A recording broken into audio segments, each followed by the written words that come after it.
We live in the age of information. Millions of hours of videos are posted every day waiting to be consumed. Even though instant access to knowledge and entertainment is more abundant than ever, people are finding it harder to stay focused in a distraction-filled world. If you're really serious about achieving every single goal that you set out to, you need to ask yourself, why are you letting yourself be distracted? In order to deal with these distractions successfully, you must stop setting yourself up for failure. That is the number one most important thing when it comes to distractions and things that don't serve you on your journey to success or your purpose. If you know damn well your phone notifications are distracting you, or every single time you hear your phone go off you have to look at it, then turn off your notifications, or simply turn off your phone or place it in another room. Knowing that that's a trigger, you need to stop setting yourself up for failure and get rid of that distraction altogether. Even people like me are at fault to the fact that we think we can just power through it. We think we can have this mental willpower to power through distractions or anything in life and just say, I'm better than it and I'm gonna overcome it. But no, the reality is sometimes our days are so challenging, the mission is so tough that any little distraction will take us off our whole entire game. I don't know how many times I'm working on content and then all of a sudden I find myself distracted by a YouTube video. 5 minutes turns to 1 hour, 1 hour turns to the whole day, and all of a sudden I got no work done just simply because I got distracted by watching one YouTube video or one YouTube notification on my phone that made me want to go watch that video. You need to set yourself up for success and eliminate all distractions in your work environment, and that includes people. Sometimes, depending on who you live with, they can distract you from your work because they're not in that deep work like you are. They're not in the zone. So they may come in and out of your room or wherever you're working and distract you with little gestures, things that they do, and even noise. So make sure, if you have to, relocate, change your environment. That way you can isolate yourself if need be and actually get the work done that you're trying to achieve. We all know what we have to do. We just need to execute and do it. And if you find yourself falling into these distractions more and more, you need to ask yourself, what are you running away from? Why is it that these distractions can get a hold of you? Because obviously, if you're passionate about your purpose or whatever work that you're doing, you wouldn't let these distractions get to you, but yet they do. So now we need to look at the consciousness, the mentality, whether it's external or internal distractions. We need to look at why your brain is running to those distractions to comfort you. Why are you letting yourself be distracted? That is the question that you need to ask yourself. When you find yourself being distracted or getting off task, you need to question yourself for that moment and say, why am I letting this happen? I know that I need to be focused on something else, but my brain keeps shifting and I allow it to. Why?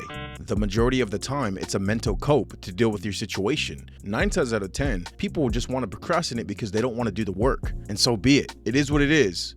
Depending on what your work is, like studying, working on a project, or actually working your job, question yourself if this is what you really want to do. That's the step one to building a strong, resilient mind, is actually question if this is even getting you anywhere in life. Sometimes your mind is telling you to stop wasting your time doing the wrong things and actually pursue your purpose, something that you actually want to do. Because if you're doing something that you really want to do, you'll find yourself being distracted less and actually putting more focus and time into doing that thing. Sometimes the situation is due to emotional imbalance. There may be other situations in your life that are happening that are making you not be able to focus on your current work. So you need to make sure that you're a solution seeker, a person who is constantly trying to solve their problems in an efficient and effective way. Don't be the person who's constantly building up all their problems in life and waiting for somebody else to solve them, or just moving through life with a lack of sense of urgency. Because I'm telling you right now, your problems will always be ahead of you. You need to be proactive in the way that you deal with your problems in every single situation that comes up, so you can have that peace of mind to actually get the work done that you need to get done. Perfect example. If you have a nail in your tire, or you need an oil change,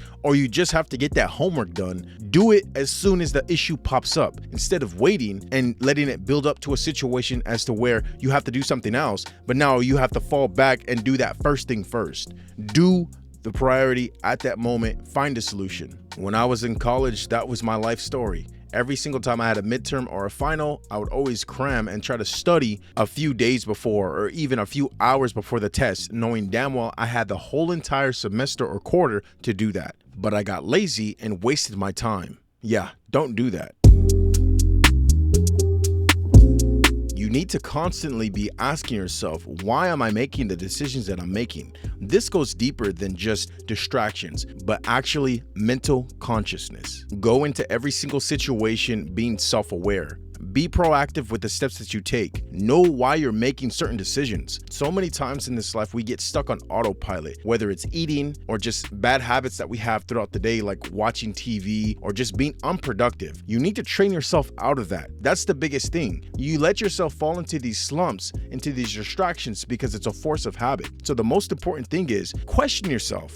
Why are you letting yourself do this to yourself? Because in my opinion, this is a form of self-harm, especially when it comes to procrastination. You know you need to get this work done. You know you need to do this or do that, and yet you're holding yourself back based on comfort, based on being afraid, or whatever type of mental feeling that's in your head. And that's the big part of this. The fact that it all comes down to emotions. It all comes down to your mood. Because there are some tough things in this life, but people are still able to power through them based on willpower, based on their mood. Even though it may be challenging, they're not going to let themselves get down on themselves and still do the work. Something that I've noticed really helps me is if I have a mental blockage or I just don't want to do something, is I go outside and do some lunges. It may sound ridiculous, but all of a sudden, when the blood gets pumping and flowing and those endorphins kick in, I feel like I'm on top of the world. I don't know how else to describe it, but I've noticed when I do lunges, my worries and doubts go away. I would start off just do 5 sets of 5 or something real small and simple like that, and I'm telling you, you will notice a difference. I don't know why.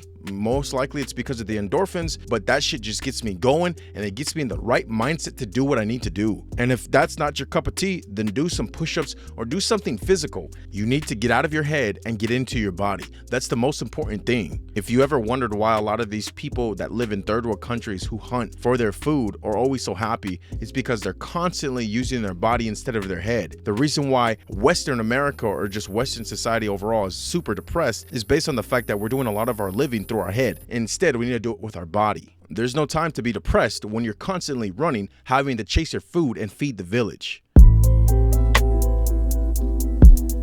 The most important thing to reflect on when it comes to being distracted is just remember why you're doing this. If this is your purpose, remember what you're trying to achieve. More than likely, your purpose or the goal that you're trying to achieve is bigger than that distraction, no matter what it is, no matter if it's a person or if it's just mental blockage in your head. If you doubt yourself based on the work that you can do or what you're doing, you need to stop that. And there's no easier way to do it than just simply fail. Let yourself fail.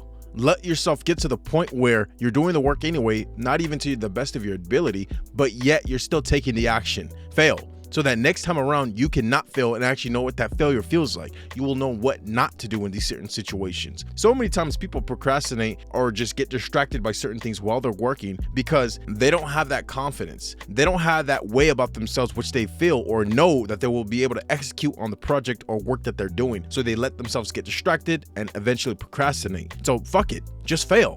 Just take action. That's the most important step in order to achieve and overcome all. Take action. Even if you fail, you'll know what not to do. You'll get your feet wet. You'll know what it feels like in order to do the work, even though you didn't do it correctly or whatever the case may be. Just take action. That's the most important step. Remember why you're doing this. It may be hard for you to accept that or believe that based on the fact that you're caring about what other people think about you. Who cares? It doesn't matter. Stop comparing yourself to other people and where they're at in their journey. That's not you. You need to be present in your journey right now. If that means you fail at every single thing that you do in life, so be it. At least you know what not to do at this situation. Those are building steps to get to the next level. So many people think they're perfectionists when in reality, they're just procrastinators who don't want to fail. Relax. It's not the end of the world. Every now and then you can take a L because you can always bounce back from the situation. Stop trying to compare yourself to other people, and especially stop trying to compare your work to theirs. You'll get there one day. Who knows? You'll create your own lane, your own avenue. You'll do exactly what you want to do it, how you want to do it, and people will be looking to you for inspiration. So stop it. Stop comparing yourself. If you fail, you fail. Oh well. But you need to take the action. That is the most important part. Don't ever forget why you're doing this. That should be your main driving focus. Any situation where you find yourself down on yourself, being distracted, or even procrastinating, you always need to put it into perspective. Stop comparing yourself to other people. Understand more than likely it's just because you don't know how to approach the situation or your heart isn't in it. You're not really giving a fuck about what you're doing currently, so maybe you have to readjust. Maybe you have to focus in and be more conscious about the decisions that you make and about the things that you do. I love using the gym as a metaphor or even as a comparison because you can really see things clearly. When you go into the gym for the first time and you're trying to lift as much weight as possible or build the most muscle, you're not going to be able to bench 300, 400 pounds right off the bat or even squat that much. So it's the same thing when it comes to personal life with your finances, your career, your relationships. Everything is a process. Everything has to be built. We understand that when we go to the gym because we can see the difference between somebody who lifts and somebody who doesn't. But when it comes to real life, everybody just looks the same. But yet we're shocked at the fact that they have this really good relationship with their family or really good relationship with their partner, or they're making all this money because they look just like us. But we don't understand the time and effort that they put in to achieve that. You need to set clear goals and priorities and make sure whatever it is that you're doing, you actually want to do. Understand that challenges are part of the process, but if you want it bad enough, that won't phase you. That won't stop you from achieving what you really want, and that will never distract you. If you want somebody to help you stay accountable, because I know this journey can get hard and very lonely, make sure you click the first link down below to get on a one-on-one call with me and book a coaching session. I've been through so many trials and tribulations just like this by myself, and I help myself get out of it just by having that strong, resilient mindset. So if you need that help or extra accountability, make sure you click that first link down below to get on a one-on-one call with me. Thanks for watching, and I'll see you guys in the next video. Peace.